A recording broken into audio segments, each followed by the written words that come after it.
This is connected to my body, and it's kind of like a little mini IV. This connects to a sensor right here that's right on my stomach.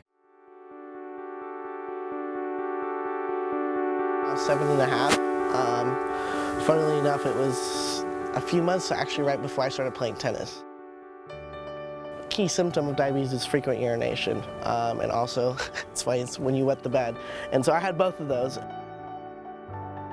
So we ended up going to the hospital. I ended up getting the diagnosis. My blood sugar was, the normal range for a diabetic is between 80 and 150. I was like above 300.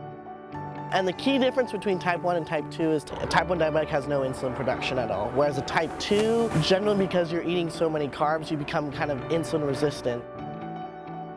And I had a lot of people come up to me after several matches because I wear an insulin pump, and they saw that and they're like, oh yeah, like what's that? And you know, I've heard you're a type 1 diabetic, and kind of at that age, 13, 14, I kind of realized, okay, like this is, you know, this is something that I deal with, but not in a negative way. That's something for me, it's never been like negative. It's always been something like, okay, you know, it's something I have, but it's something that I own. He ended up showing me the device. He ended up talking to me about it. Most of it went over my head. But one thing I did learn from it was that he manages it incredibly well. He's very serious about it. He's very passionate about it. And quite frankly, if he didn't tell you, you wouldn't know. Every single time I eat, or any single time there's exercise, I have to make sure I know how many carbs I'm having, and I have to cover the right amount.